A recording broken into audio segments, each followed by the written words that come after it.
These are my 6 go-to tests for sacroiliac or SI joint dysfunction, or testing to determine if the SI joints are truly in fact irritated or having some abnormality with movement.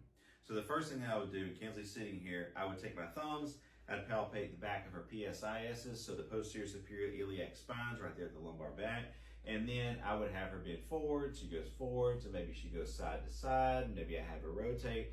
I'm just trying to feel as best that I can to see if the movement feels pretty equal. And it's very difficult to do in that area, so you have to be, I don't want to even say pretty skilled, because I've been doing this almost 20 years, and I'm a certified manual therapist a few times over, and it's difficult for me, but maybe there are people out there that can feel it really well, and so it is difficult to feel, but just do the best you can. And then I would possibly have her stand and do the same thing. And then what I'm going to have her do is lie on her back, so she's going to go on her back, and I'm going to show you the squish test.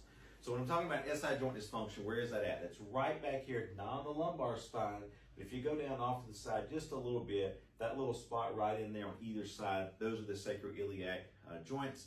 And so the ligaments in that area can become irritated, sprained, things like that. So then you can have some dysfunction.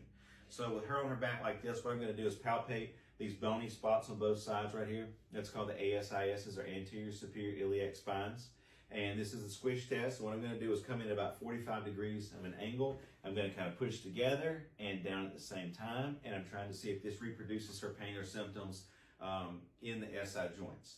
And so theoretically, it should be, just in the SI joint. It could be coming down the back of her leg. I don't really care about it. Not concerned with the lumbar back right now, which I'm not testing that specifically. She may have some pain that radiates over there, but really it should be more felt just in the SI joint itself, and or a little bit of radiating symptoms down her leg. The next thing we're going to do is a gapping test. So the gapping test, you can do this different ways. The way that I like to do it is I put one hand on one of the ASISs, the other on the other side. I crisscross my arms and I push like this. And so I'm trying to determine if that reproduces pain in the SI joints, when I hold this pressure. How hard do I push? I push fairly hard. The SI joints are pretty tough, and so the pelvis just doesn't freely move all over the place, because if it did, every time you jumped down or you did something, you'd fall and maybe you just collapse down. So it's actually pretty strong. So I put a pretty good bit of force into that. And then I'm going to have her lie on her left side. For the purposes of our camera here, we'll test this side.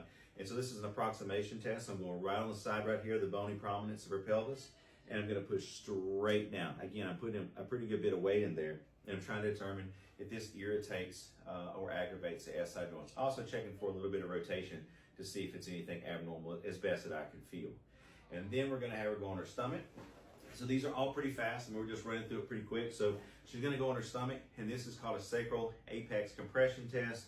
So I'll take just the heel of my hand here, go right on the sacrum. I push straight down, just kind of reinforcing my wrist with my other hand. I push straight down and I hold that pressure. Sometimes maybe I'll oscillate a little bit, and we're checking to see if that reproduces her pain, because I'm taking the sacrum in the center and I'm trying to move it a little bit, shear it a little bit, and just to try to test those ligaments to see if they're irritated or hypersensitive.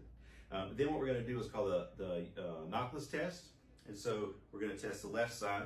So I just bend her left knee, bringing her foot closest to her butt as far as I can. And then she tells me, does she have pain in the SI joint itself on the side that I'm moving?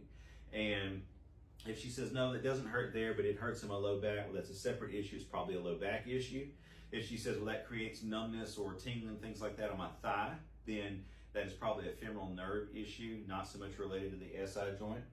And then we're going to take this step or this movement a little bit farther, and this is called the Yeoman's test. And so basically what I'm going to do is bend her knee here to 90 degrees, give or take, slide my hand under her knee. She's going to just rest her shin here on my arm.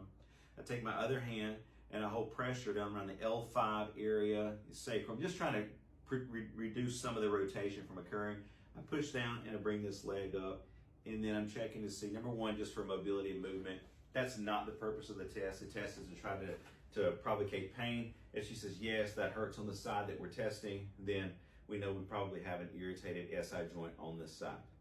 Okay, so I hope that helps, guys. That's my 6 go-to tests to determine if this is an SI joint issue. Of course, I would always clear the lumbar spine and the hips and all the other areas too, but these are SI joint specific. So there's a lot of other ones out there. These are just my favorite. Thanks for watching.